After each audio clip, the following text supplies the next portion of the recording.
Salam alaikum. Maintenant que nous avons pu aller communiquer avec le serveur pour récupérer les informations de la bibliothèque qui se trouve donc ces informations qui sont fournies par l'API REST. Donc ces informations nous avons pu les afficher dans le log. D'accord, voici data, nom, bibliothèque. D'accord. Statut OK. Maintenant, nous allons voir comment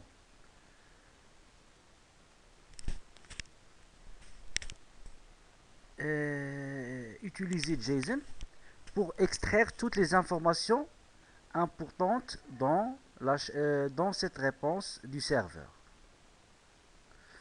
Pour cela, je vais créer une méthode, pour ne pas écrire tout le code ici. D'accord, je vais écrire le code, je sais pas, une méthode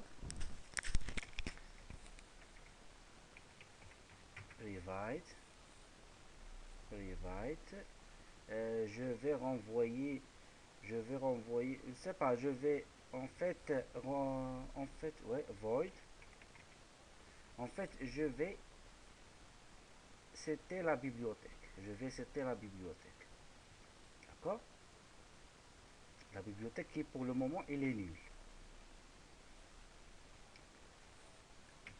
Cette bibliothèque, en fait,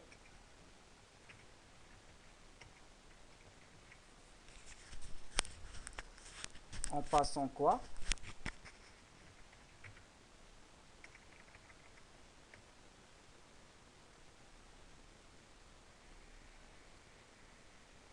String, JSON, string. En passant comme paramètre la chaîne de caractères qui contient la réponse JSON. بمعنى CTRL C بمعنى cette bibliothèque. D'accord, nous allons passer cette chaîne de caractères, à savoir le contenu de la réponse. C'est bon. Nous allons le passer en argument de cette méthode que nous allons définir ici. C'est une méthode, c'est juste un helper pour nous aider à centraliser ce que nous allons faire en JSON. D'accord, voilà l'appel. Maintenant, j'ai ma chaîne de caractères. Pour travailler avec, pour traiter une chaîne de caractères dans un objet JSON, nous allons d'abord analyser notre objet. Pardon. D'accord. Voici la réponse. Les accolades expriment que c'est un objet JSON. Les accolades expriment que c'est un objet JSON. D'accord. Qu'est-ce que je vais faire? Je vais JSON object, JSON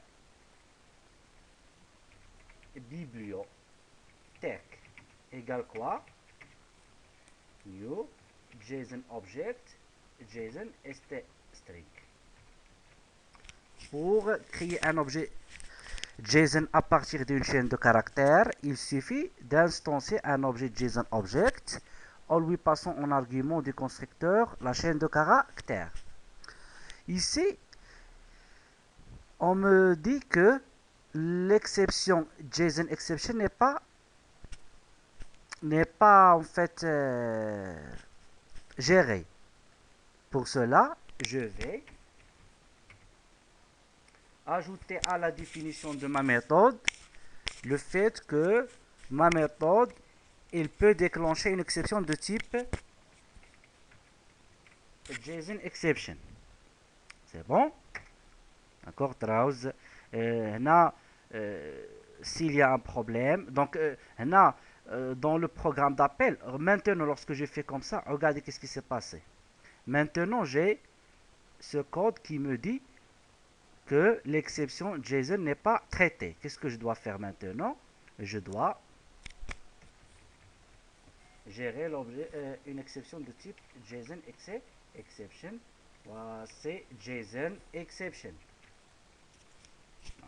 Donc, browse permet au programme d'appel de savoir que la méthode, elle peut déclencher un certain type d'exception et dans ce cas, l'appel de la méthode doit prévoir la gestion de l'exception à l'aide d'un bloc try catch. D'accord? C'est une sorte de déclaration. C'est une déclaration.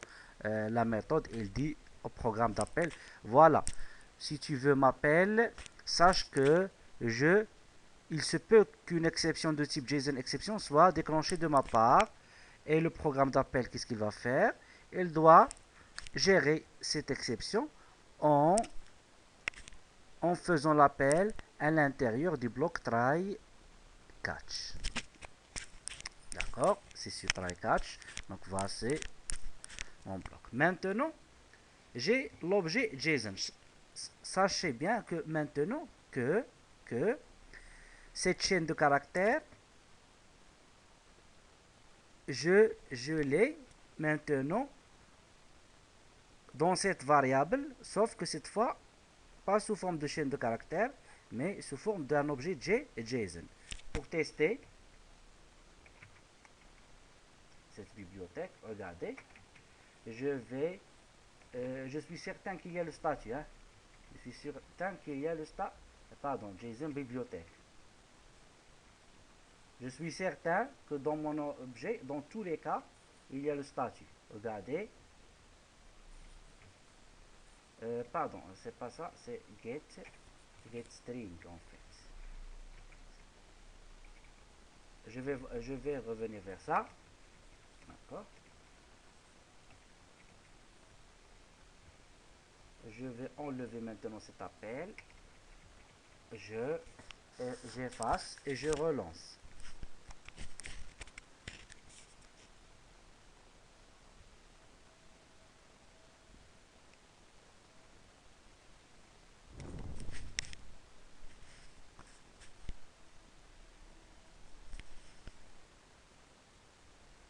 Regardez, on pré-exécute, c'est OK.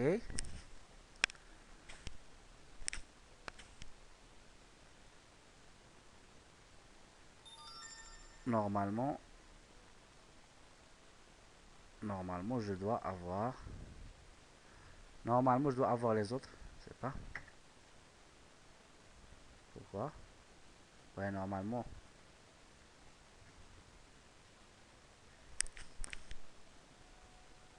En fait, normalement, je reteste.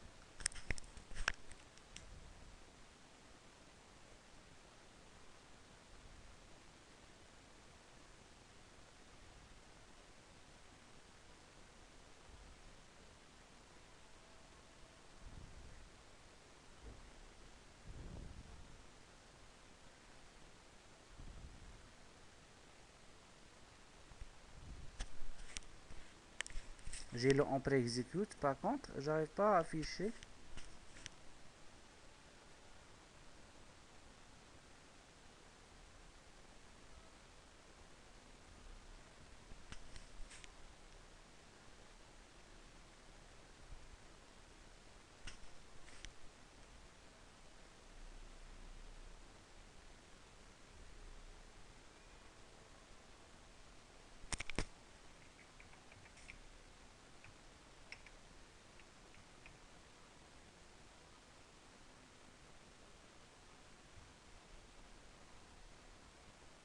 Normalement, on doit avoir une background OK, mais avant, nous devons avoir le résultat, à savoir OK.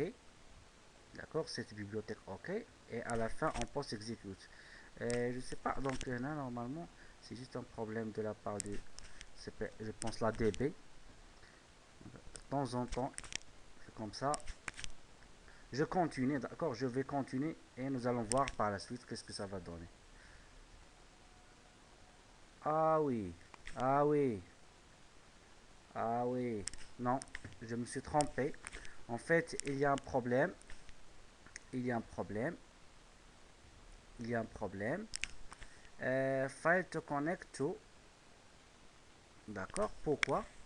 Parce qu'en fait, je n'ai plus cette adresse dans ma configuration IP. D'accord, je vois. IP config. Donc, je ne suis plus connecté à un réseau. D'accord. C'est pour cela que j'ai plus que ma machine ou là ma machine n'a plus cette adresse IP et du coup mon serveur web n'est plus accessible à l'aide de cette ce qu'on appelle IP. D'accord. Regardez, donc là j'ai une exception de type IO. D'accord. Cette exception vient en fait lorsque j'ai essayé d'ouvrir une connexion au serveur identifié par cette URL. D'accord. Et cette URL bien sûr c'est 192. D'accord. Donc là je parle de cette URL. J'ai plus accès à cette adresse IP parce que je ne suis plus connecté dans le réseau. Donc pour régler le problème, je dois me reconnecter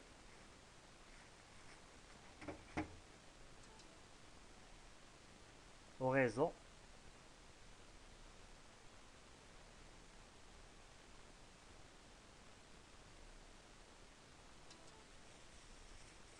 C'est bon. Maintenant, regardez.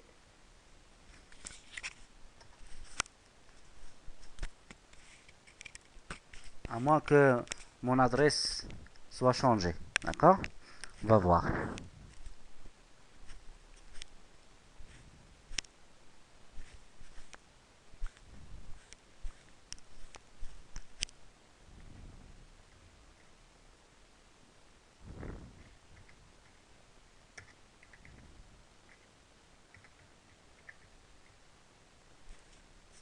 Et maintenant, c'est 42, 54. Je dois changer. 54. Regardez.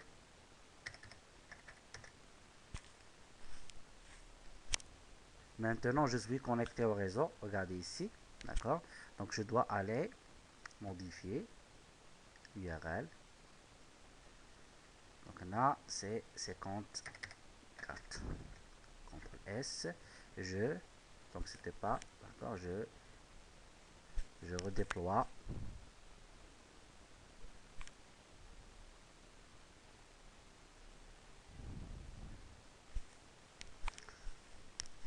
Donc, j'ai en pré-execute de in background en post.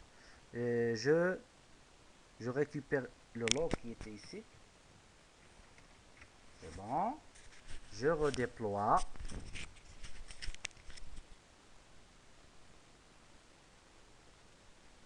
En pré-execute, c'est OK. Statut, cette bibliothèque, c'est OK. De in background, OK. En post-execute, OK. Ça veut dire que j'ai pu lire l'information qui se trouve ici. C'est OK. L'information associée à la clé statut. Depuis l'objet JSON. C'est par exemple, je me trompe, je n'envoie pas la bonne action. Pour voir que nous allons voir, d'accord. Regardez maintenant, si j'envoie pas l'action, j'aurai knock, d'accord. Faisons ce test aussi dans l'application cliente Android.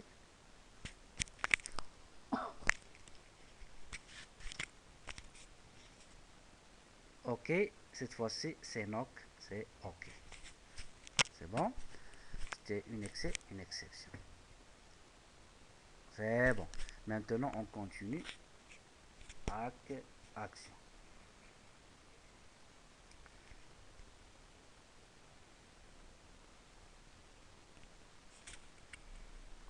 Nous sommes maintenant sûrs que notre chaîne de caractères s'est transformée en un objet JSON à l'aide de cette instruction.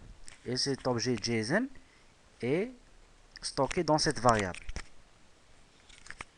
Maintenant, qu'est-ce que nous allons faire?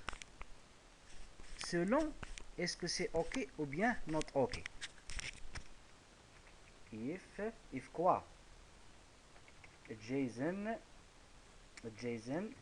bibliothèque get string statut equals OK.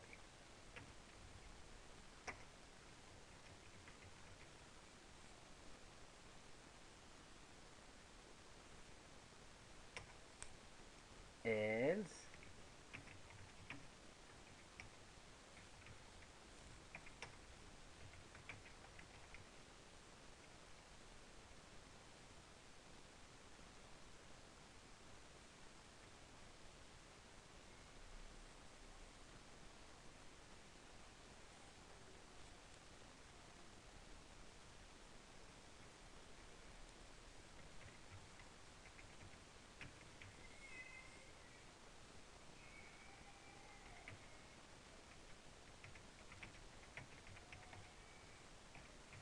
donc j'explique c'est ce que j'ai fait.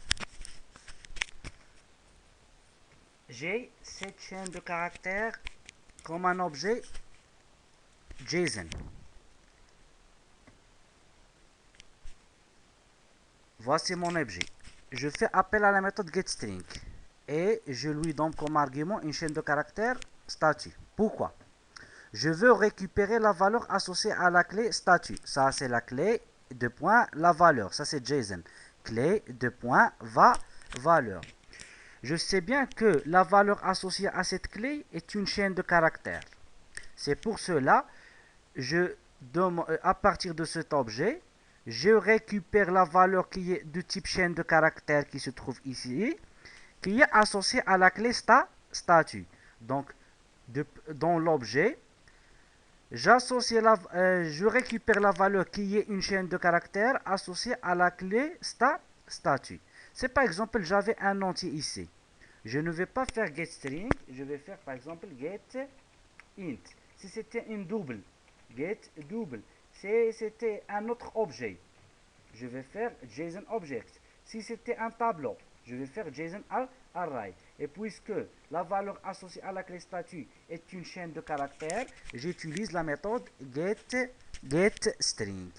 Et je compare la valeur récupérée. Si c'est OK, ça veut dire je saurais bien que les informations de la bibliothèque sont disponibles. Sinon, il y a un seul cas, c'est NOC. Si c'est NOC, je sais bien que j'avais un problème durant la communication avec ce qu'on appelle en fait l'API n'a pas pu me renvoyer les informations de la bibliothèque. C'est pour cela que je vais déclencher ou la lever manuellement l'exception JSON exception qui est déjà gérée ici. C'est bon? Si c'est OK, maintenant je suis certain que j'ai bien les informations de mon bibliothèque. Remarquez bien, cette partie relative à JSON, ça dépend de la réponse de chaque API. Par exemple, si jamais j'avais ici les crochets, autrement dit, c'est un tableau, je ne vais pas commencer par créer un JSON object. Non, je vais commencer par un JSON array. Je ne sais pas. Si par exemple, je n'avais pas ce statut ici, je ne pourrais pas utiliser getString statut. Je dois utiliser ce qu'on appelle la clé, seulement les clés qui apparaissent dans le contenu JSON. Donc, la partie relative à JSON, chacun de nous doit la traiter selon ce qu'il a comme JSON. Puisque moi, j'ai un objet, automatiquement, j'ai commencé par créer un objet. Et puisque j'ai la clé statut dans cet objet, j'ai pu récupérer la valeur de ce statut depuis cet objet. Ici, puisque pour moi c'est une chaîne de caractères, j'ai appelé la méthode string. C'est bon? Pour moi aussi, je sais bien que à cette clé, on ne peut associer que deux valeurs possibles, soit OK, soit not OK. C'est pour cela que je base mon test sur ces deux valeurs. Donc, chacun de nous doit traiter l'objet selon la structure qui est là. D'accord? Selon la structure de cet objet, nous allons écrire un code pour parser le JSON. C'est bon. Maintenant, qu'est-ce que je vais faire? Je suis certain maintenant, parce que je sais bien, mon API, lorsqu'il me renvoie un statut OK, je sais bien, avec ce statut OK, il y aura une clé data. Et à cette clé, qu'est-ce qu'il y a? À cette clé est associé un objet JSON. Regardez, c'est un objet. C'est pour cela, je vais dire...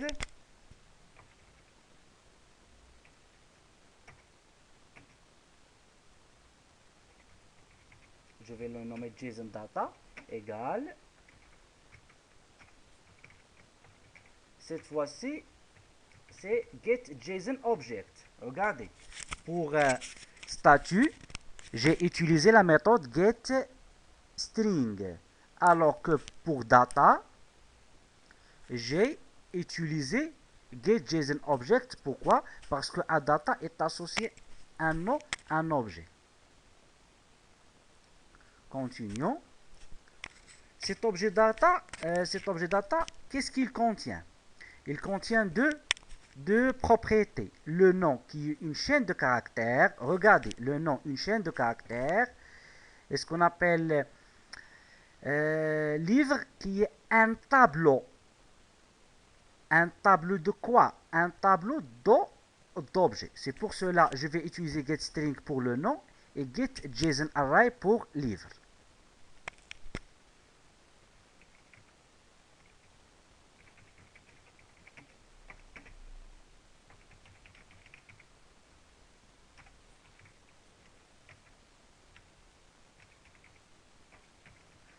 C'est ça, non minuscule, non majuscule.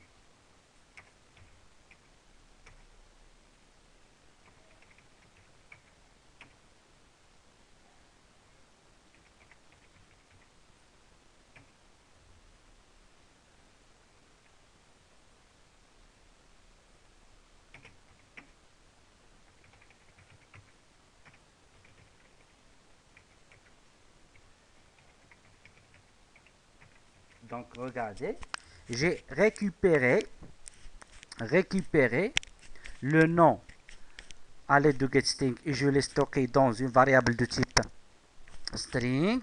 Et puisque à la clé livre est associé un tableau, j'ai récupéré ce tableau à l'aide de la méthode getJSONArray et j'ai stocké le résultat dans la variable livre qui est de type JSONArray.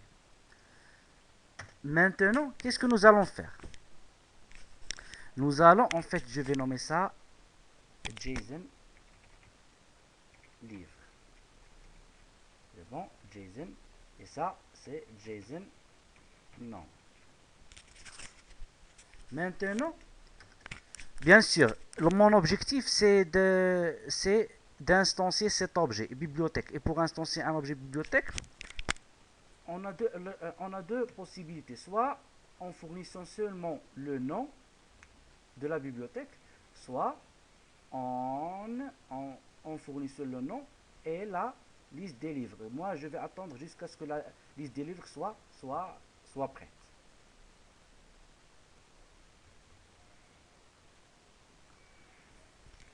Un tableau, ça sert à quoi? Un tableau, ça sert à être bouclé. Un tableau, ça se boucle. On peut parcourir un tableau. C'est pour cela...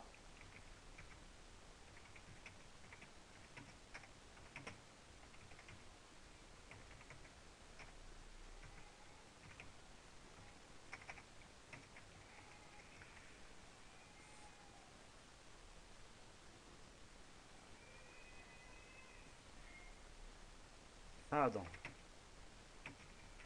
Donc, qu'est-ce que je fais? Je vais boucler le tableau JSON livre, ce tableau, élément par élément. D'accord? Je vais me baser sur les indices de 0. L'indice s'incrémente par 1 et je ne vais pas atteindre la taille.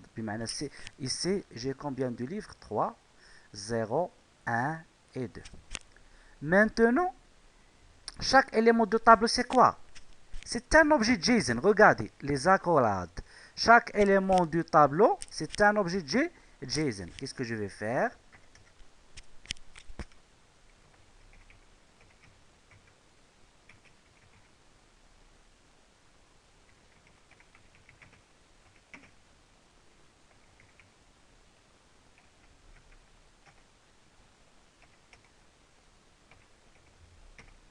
Qu'est-ce que j'ai fait?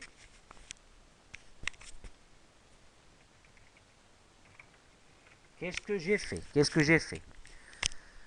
Je suis dans mon tableau JSON. Supposons que je suis dans l'indice i égale 0.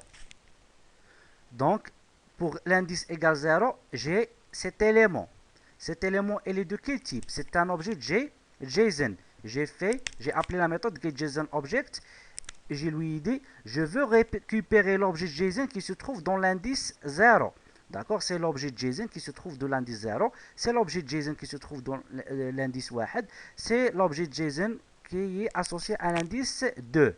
Et maintenant, ça me permet de récupérer chaque élément qui est un objet JSON et par la suite le stocker dans la variable locale JSON livre qui est un objet de type JSONObject. Maintenant, qu'est-ce que je vais faire? Je vais transformer cet objet JSON à un objet livre. D'accord? Parce que j'ai la classe livre. D'accord? Rappelez-vous, pour ce faire, j'ai besoin seulement d'instancier un objet en utilisant un constructeur, soit sans paramètre, soit en fournissant les trois arguments, à savoir le titre, l'auteur et le nombre de pages.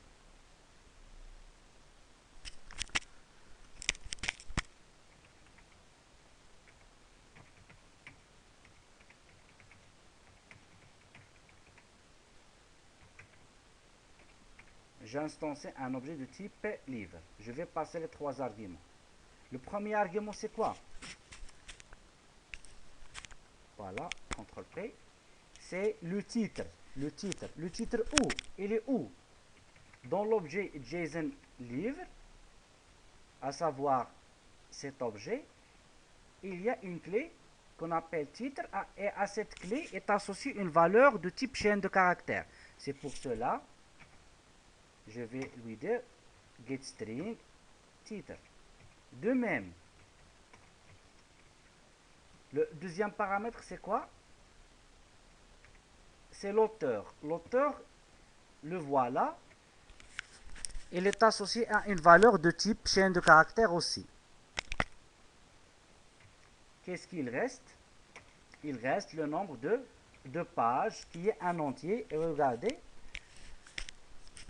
le nombre de pages est fourni par la clé NBR page. Et bien, il est évidemment associé à une valeur de type entier.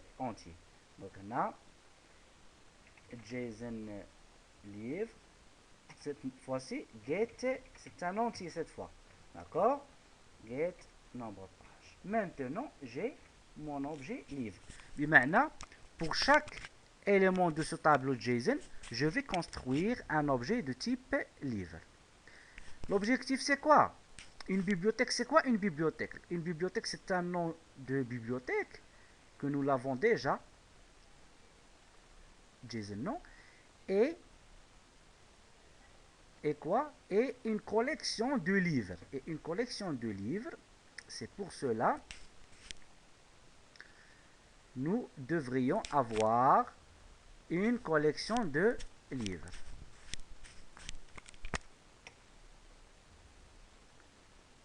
Array list de livres. Livre égale quoi? New array list. J'instance une collection. Et pour chaque itération, et dans chaque itération, je vais alimenter cette collection des livres par le livre créé. Regardez, maintenant, j'ai instancé une collection de livres. Au début, il est vide. Et je vais boucler sur le tableau JSON, le tableau des livres. Et je vais transformer chaque JSON livre en un objet livre. Et je vais ajouter cet objet à la collection des livres. à la fin, lorsque la boucle est terminée, j'ai les deux informations qui... Je vais la laisser non. Qu'il me faut pour instancer ce qu'on appelle une bibliothèque. Pardon. Non, non, pas JSON. Le nom de la bibliothèque et le livre de bibliothèque, automatiquement, bibliothèque, qui est l'attribut, cet attribut, je vais l'instancer, égale new, new bibliothèque. Qu'est-ce qu'elle a? Elle a besoin de nom, elle a besoin de quoi? De livre. C'est bon? Donc, jusqu'au moment, cette méthode, qu'est-ce qu'elle a fait? Elle a pu, à partir d'une chaîne de caractères, cette chaîne de caractères, me construire un objet de type bibliothèque. Maintenant, nous allons faire quoi? Nous allons associer à cet attribut ce qu'on appelle un getter public, en fait un setter, bibliothèque, en fait un getter, c'est ça, pardon, je veux le lire, d'accord? Et je vais dire c'est return bibliothèque. Donc, maintenant, je peux revenir vers mon activité.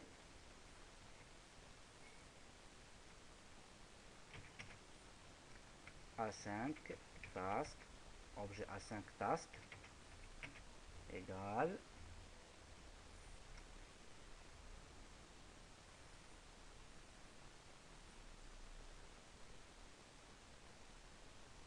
ah oui, d'accord. Ah oui. Ce sera parce que je vais pas attendre la récupération. Ok, d'accord, je vais rien faire. Je ne vais pas. Non. Non. J'ai pas besoin de ça en fait. Qu'est-ce que je vais faire?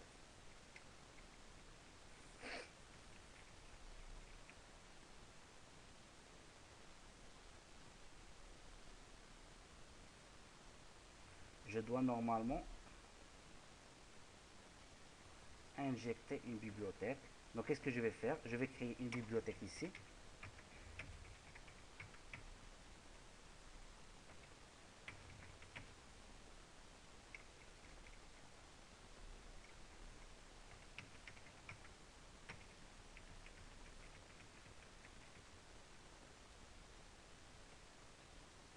Non.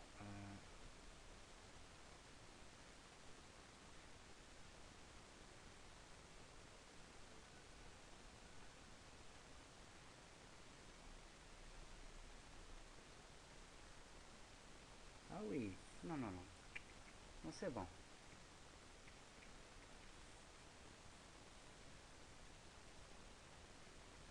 Il y a ce qu'on appelle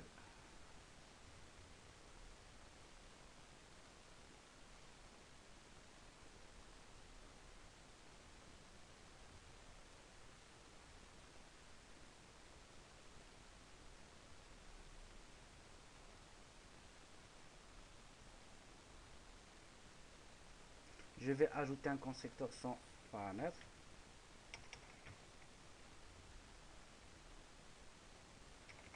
Je fais rien.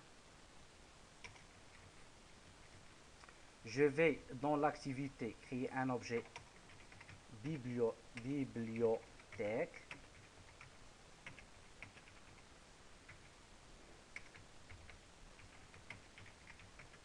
Bibliothèque. Je vais ajouter ça en argument de la méthode.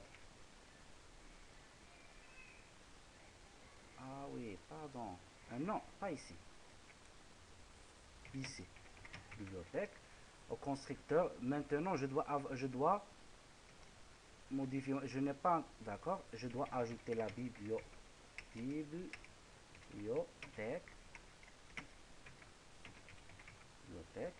Et c'était. Donc, je dois injecter la bibliothèque. Je dois injecter la bibliothèque qui est dans mon activité dans la tâche asynchrone. C'est bon, je dois injecter ça. C'est bon. Voilà. Par la suite,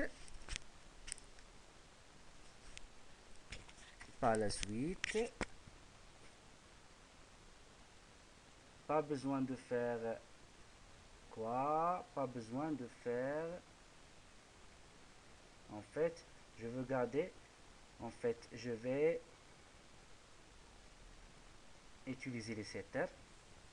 Set non égale non. Bibliothèque.set livre.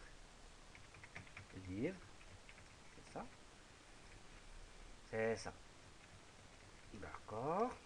Lorsque l'exécution se termine, on a dit que on post-execute sera exécuté. Regardez. Nous allons voir. C'est bon, nous allons voir.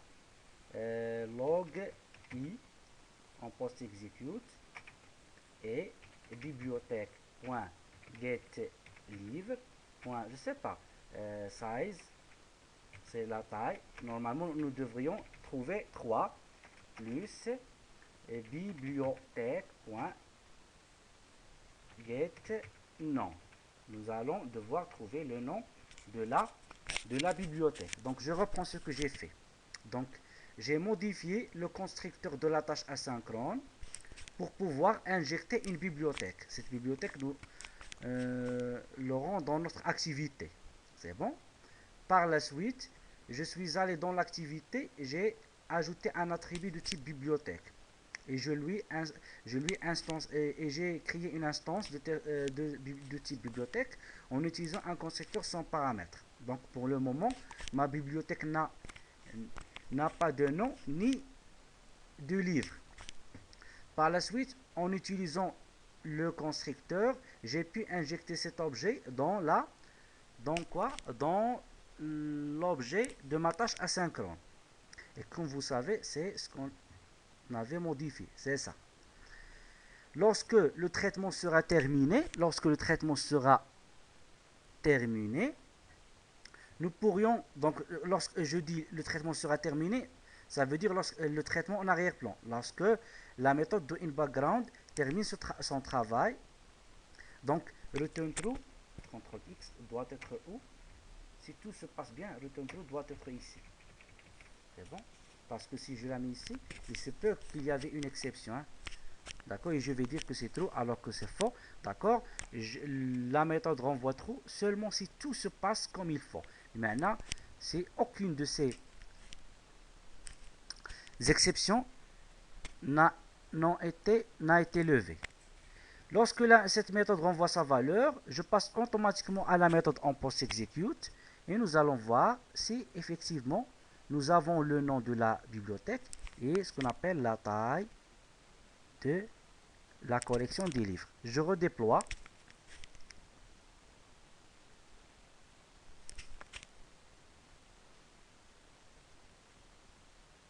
Regardez, on pré-exécute, c'est OK. Le traitement de inBackground s'est bien déroulé. En post-execute, on me dit que nous avons ce qu'on appelle la bibliothèque. Nous avons la bibliothèque qui a 3 livres et qui a son nom, ma bibliothèque. Et on post-exécute, c'est OK. Donc nous avons bien pu récupérer une bibliothèque depuis le serveur distant en manipulant la chaîne renvoyée par le serveur sous format J et JSON. D'accord? Maintenant, il y a un autre cas. C'est par exemple read, j'ai pas mes read ici. Qu'est-ce que j'aurai? J'aurai knock. Et maintenant, on doit tester ça. Je vais effacer ça.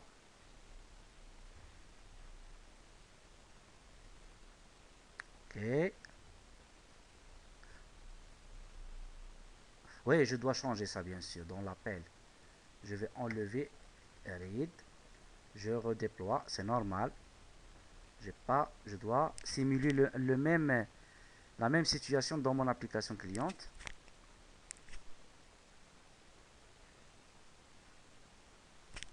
OK et not OK. Et évidemment, je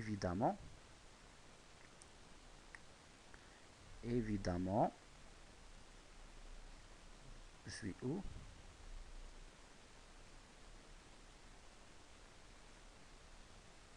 Donc j'ai not OK. Regardez. J'ai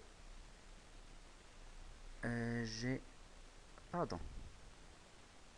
Oui, je reprends. Pardon, j'ai pas fait attention à ce qui a été affiché. Do in background knock. D'accord? J'ai renvoyé automatiquement false. C'est bon. Normalement, je dois avoir ça.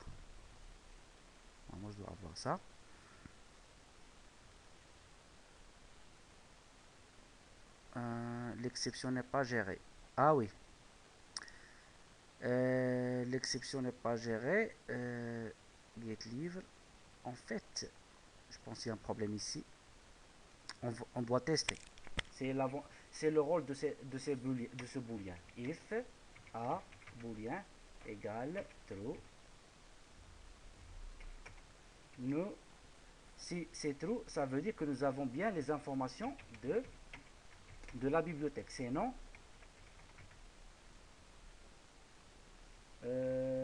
on post-execute pas de bibliothèque.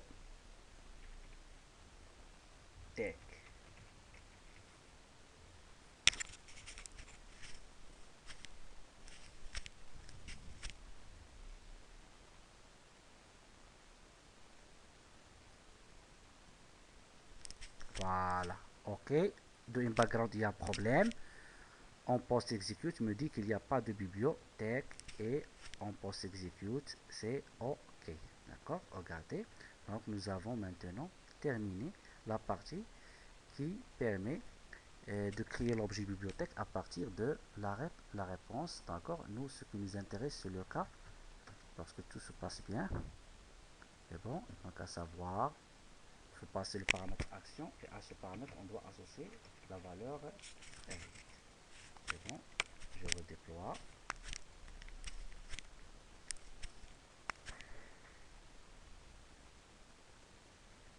C'est bon. Voilà. OK. De une background OK. Maintenant, c'est OK. J'espère que ça a été clair. D'accord. C'est très simple de manipuler du JSON. D'accord. Dans une application Android. À la prochaine vidéo, Inch'Allah. Et merci pour votre attention.